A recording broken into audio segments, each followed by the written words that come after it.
Doing, Nick. So I think we can get started now. Okay, Shall we? all right. Yes, we can. All right. Okay, hello everyone. Good afternoon. Thank you for being with us today, and we hope you will enjoy our talk on a lockdown day. And it's very hot, we know that. So we will be talking about our individualized development project, which we call Making Grammar Fun. Yes, Bahşende. We have been teaching grammar to support students since the beginning of this year. Maybe some of you may not know who support students are. They're in fact our prep students who repeat the prep program. Yes, Bahşendeciğim, could you come closer to the computer, please? Yeah. Okay. You can start from the beginning if you want. We have been teaching grammar to support students, since the beginning of this year. Maybe some of you may not know who support students are. They're in fact our prep students who repeat the prep program. These students are slow in learning things. For this reason, it takes time. It takes more time for these students to grasp a grammar point. In other words, they need, more practice, revision, and repetition. Also, you need to make use of visuals more in the lessons. So we thought how we could help our students to feel more comfortable and confident in learning grammar. Bearing this in mind, we planned our lessons with Funda accordingly. We focused on making grammar fun, engaging, and easier for our support students. At the end of this project, we were really happy to see how our students got more diligent and eager to study grammar without many worries and much hesitation, we can say. So not only our students, but also we as teachers benefited a lot from this project. The most important thing that I would like to say is that nobody worked individually in this project. We had the same level of responsibility each. At every stage of this project, we were always together in the planning, preparation, giving feedback, and reflection stages. So it wasn't only a team teaching. It was literally a teamwork. Yes. Okay. So as the first phase of our project, with all these in our minds, we picked zero conditionals to teach. And the reason why we chose this grammar point was that, as you all know, most of our students disregard zero conditionals, and they prefer to use first conditionals instead. And therefore, we knew that type 0 isn't as popular as type 1 conditionals. And generally, almost in all course books, there are scientific examples of zero conditionals. And unfortunately, these examples aren't appealing for our students. As a result of this, we try to use examples from especially real life. So you can see from the PowerPoint, especially from real life, which we cannot generally find in course books much. And we try to enrich our presentations with attractive, eye-catching, and memorable visuals, together with guided discovery, concept check, and especially, this is important, awareness-raising questions. And meaning, form, and function were all covered by the end of the lessons, luckily. That's why our students were able to utter or produce zero conditional sentences in a short time. Yes, Bahşende. Okay. As the second phase of this project, this time Funda suggested doing unseen observation, which would be a different approach this time. This time, teaching phrasal verbs was our grammar point. In our classes, we were going to be the only teachers conducting the lesson. That is, we weren't going to do team teaching this time.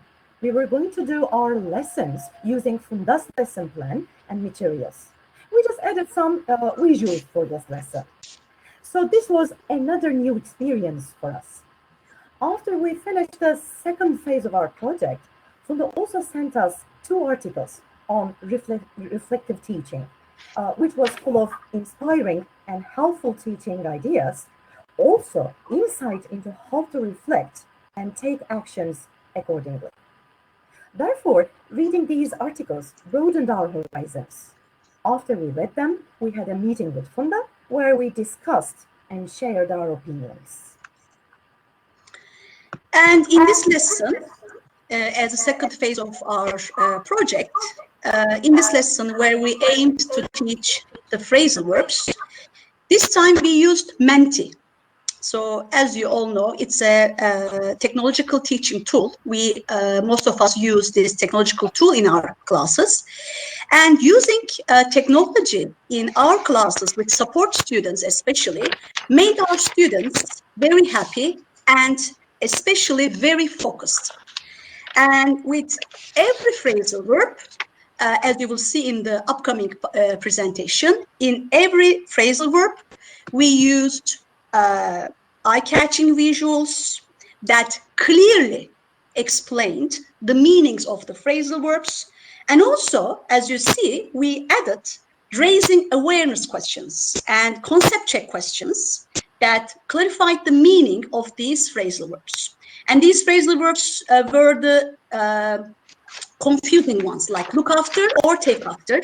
So pick somebody up or cut down on. So that's why we chose these phrasal verbs, because they could be confusing for the students as well. And in order to attract the students' attention more, the phrasal verbs were written in bold and in big letters. And this also led our students truly think about the meaning as well. Yeah, with these concept check questions, you can see the question at the top of the picture.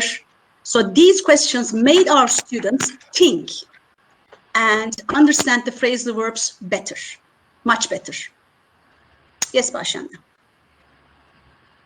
Also, our students. Sorry, Bahşende. Sorry, Funda. Sorry. Okay. Okay, ladies. If you have something to say, Bahşende, go on. Go on. No, okay, I don't want to cut your word. No problem, please. Go ahead. All right. So in this project, feedback was an inseparable component. And we continuously ask for feedback from the students and observe them while delivering specifically tailored lessons to meet their needs and expectations. Pelin and Bahşende were inevitably in the center of feedback and reflection cycle. In the first round, they taught together and watched each other's lessons and recordings and shared their instant feedback through a Blackboard discussion board, which is something we all learned from Haldon, actually. So as far as my involvement was concerned, the same pattern was followed. I watched their lessons, gave feedback, and responded to their reflections. And due to the outbreak of the coronavirus, the project came to a halt, and some of these questions remained unanswered. But we are definitely going to carry this project to another level. And we are thinking of, aren't we, ladies? Yes, yes.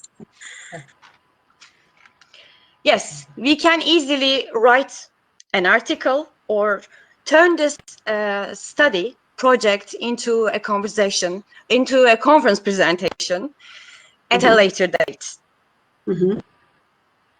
Yes, Bahşende. Okay. Yes, Bahşende. Also, our students benefited a lot from this project, like we did, of course. First of all, having 3 teachers in one class at the same time was fun and interesting for the students. They especially mentioned this in their feedback forms. They were willing to see the 3 of us in all our lessons. As a result, we can say that our support students have the confidence, courage, and enthusiasm in studying grammar. So our students benefited a lot from this project, and also we gained a lot from this project. And what we also gained from this project was, of course, valuable tips that Funda suggested us. One example of this tip was, instead of writing the sentences, like 9 or 10 sentences on the board, we could prepare a PowerPoint presentation and we could write the answers on the PowerPoint presentation. And in my lesson, another example was from my lesson, was that to make students study in groups and while doing the exercises. And these two tips, and writing the answers on the PowerPoint presentation and putting the students into groups, these two tips were especially remarkable in order to save our time in our lessons. And these two tips were, of course, many more tips, but these two tips were remarkable that we gained from Funda. And thank you very much, Funda. Thank you so much. Thank you very much again, Funda. Yes, You're Bahşende. welcome. During this project, we once again remembered the importance of lesson planning and the preparation of lesson materials. At this point, we cannot neglect the value of our school's teacher development unit, of course. We should knock on their doors more often to make use of their practical and valuable ideas. Yes. And Bahşende, yes, I think you should come closer to the computer. Okay. Yes. So can you repeat your Of course last? I can. Of course. During this project, we once again remembered the importance of lesson planning and the preparation of lesson materials. At this point, we cannot neglect the value of our school's teacher development unit. We should knock on their doors more often to make use of their practical and valuable ideas. That's for sure. Yeah, definitely. And finally, we are all very happy to be a part of such an invaluable project. And of course, without Funda, we wouldn't have benefited a lot from it. It was a really great pleasure to work with her. Thank you, Funda. Thank you for everything. Thank you, girls. Thank you. Thank you. It was Can I so add something here? Yes, of course, Funda. Yeah. Okay. In addition to what you said that you gained from this project, I think there were also some intangible outcomes. From day one, everything has evolved into something stronger and better. It wasn't a project all set go. Okay, we decided what the next step would be as we moved on, and it was a thrilling experience. And I felt that we achieved something. Thank you very much, ladies. Definitely. We Yes, thank you all. Bahşende. We thank